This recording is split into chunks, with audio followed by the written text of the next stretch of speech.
यानंतर कुंभी महिला मंडळ अध्यक्षा सौ दीपिकाताई आगळे, कुंभी महिला मंडळ मध्यवर्ती कुंभी महिला मंडळाच्या अध्यक्षा सौ दीपिकाताई आगळे या ठिकाणी संबोधित करतील।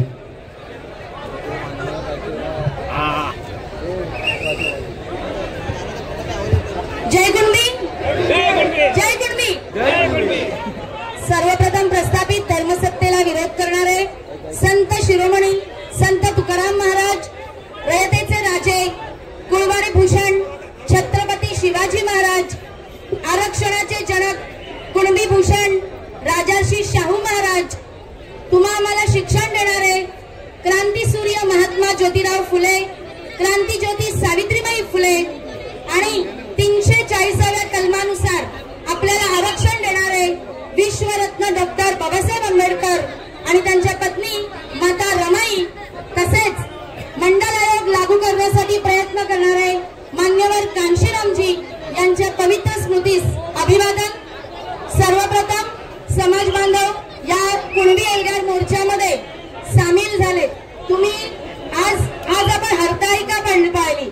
हरताळिका पाहिली म्हणजे काय?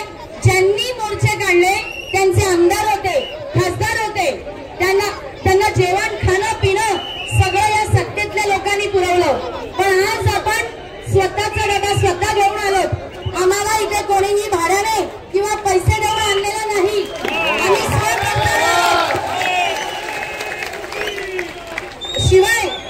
शिवाय आम्ही 2 चपात्या एक्स्ट्रा घेऊन आलो। आणि खरं सांगायचं झालं तर प्रत्येक समाज बांधवाने येताना आपल्या डब्यातून 2 चपात्या आणि 1 बॉटल पाण्याची एक्स्ट्रा आणली। का तर माझ्या दुसऱ्या समाज बांधवाला संध्याकाळी जाताना पोटभर थोडं एक घास जरी मिळाला तरी सुद्धा आम्ही आनंदाने घरी जाऊ, कारण आम्ही आमच्या हक्काच्या आणि अधिकाराच्या लढाईत उतरलेलो आहोत। आणि खरंच जर तुम्ही आणलेली चपाती जर दुसऱ्याला दिलीत तर नक्कीच आपल्या समाज बांधवाचं नाव ऊर भरून येईल। तर या सगळ्या समाज बांधवांचे जे या मोर्चात सामील झाले त्यांना मी धन्यवाद देते कुणबी महिला मंडळातर्फे। तर आज आपण इथे जमलेलो आहोत मराठ्यांची घुसखोरी जर ना या बाजूचा क्राऊड आहे ना शांत झाला ना तर सगळ्यांना बोलता येईल। आज आपण इथे जमलेलो आहोत आरक्षण मिळवण्यासाठी, परंतु जरांगे पाटलांनी याच ठिकाणी आंदोलन केलं होतं। पण जरांगे पाटलांना म्हणावं की हे शासन तुमचा पुन्हा 9000 करणार आहे, त्याच्यामुळे आम्हाला काही भीती नाही, कारण की जरांगे पाटलाचा 100% या निवडणुकीनंतर हे शासन 9000 करणार। दुसरी महत्वाची गोष्ट, भारतीय संविधानामध्ये डॉक्टर बाबासाहेब आंबेडकरांनी अशी टाच मारलेली आहे ना की ओबीसींचं आरक्षण कोणी छिनून घेऊ शकणार नाही, कारण की संविधानाची चौकट बदलली जाऊ शकत नाही। आरक्षण हे मूलभूत अधिकारातून आलेलं आहे, त्याच्यामुळे डॉक्टर आंबेडकर जोपर्यंत या महाराष्ट्रात आहेत तोपर्यंत आमच्या आरक्षणाला कोणीही हात लावणार नाही। तर आरक्षण म्हणजे काय? तर आपण काय समजत होतो इतकी वर्ष की आरक्षण म्हणजे गावाला जाण्याचं एसटीचं आरक्षण नव्हे, तर हे आमच्या मुलाबाळांच्या शिक्षणासाठी पुन्हा समाजाच्या राजकीय भविष्यासाठी आरक्षण भारतीय संविधानाने आपल्याला दिलेलं आहे। परंतु मला हेच सांगायचंय की आजपर्यंत आमचा समाज शिकलेला नव्हता, संविधान माहित नव्हतं, पण आज आम्ही शिकलो सवरलो। तर आज कुणबी समाजातर्फे आणि ओबीसीची प्रतिनिधी म्हणून मी डॉक्टर बाबासाहेब आंबेडकरांकडे माफी मागेन की बाबासाहेब आम्ही तुम्हाला इतकी वर्ष हिणवलं, तुम्ही खालच्या जातीचे, परंतु आम्हाला माफ करा। यापुढे तुम्ही संविधानातून जे आरक्षण दिलेलं आहे ते आम्ही टिकून ठेवण्यासाठी प्रयत्न करू आणि ते टिकवून ठेवू। तुम्ही जे आम्हाला संविधानातून हक्क अधिकार दिले ते आम्ही कोणीही आमच्याकडून हिरावून घेऊ शकणार नाही। आणखीन एक गोष्ट सांगेन की त्यांची घोषणा काय होती, 1 मराठा लाख मराठा, पण आम्ही लाखोंचे पोशिंदे आहोत, फुकते नाहीत, हे लक्षात ठेवायचं। आणि त्याच्यामुळे इथून जाताना आपलं आरक्षण अबाधित राहील असंच काम केलं पाहिजे।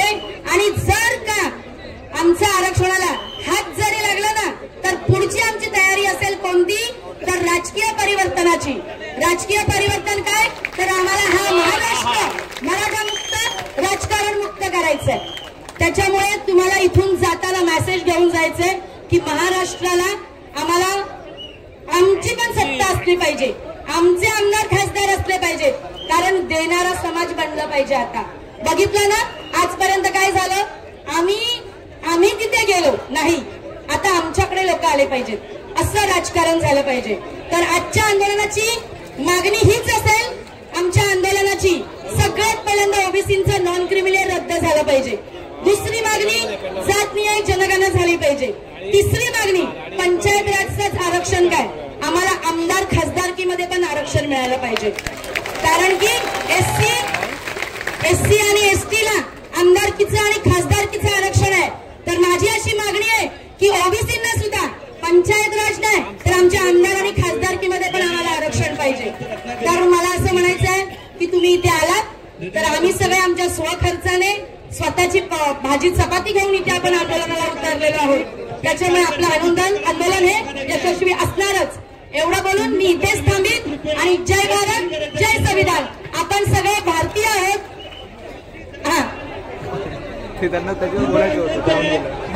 हे जे हा जो फोटो आहे ना नवीन आपल्या आंदोलनामध्ये, डॉक्टर बाबासाहेब आंबेडकरांनंतरचा दुसरा कोणी ओबीसींचा वाली असेल ना तर मान्यवर कांशीरामजी.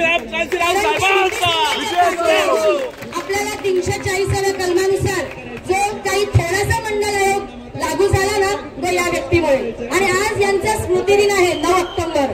तर आपण सगळेजण सकल ओबीसी समाज आणि आमचा कुणबी समाज, कुणबी महिला मंडळाची अध्यक्ष म्हणून मी मान्यवर कांशीरामजी यांच्या स्मृतीस अभिवादन करीन. एवढंच बोलून इथेच थांबीन आणि आपण सगळे भारतीय म्हणून इथे एकत्र आलेलो आहोत आणि यापुढे आमचा समाज डॉक्टर बाबासाहेब आंबेडकरांकडे एक भारतीय या नजरेने बघेल, कोणत्याही खालच्या जातीचं वरच्या जातीचं म्हणून बघणार नाही. एवढं बोलून मी इथेच थांबीन. जय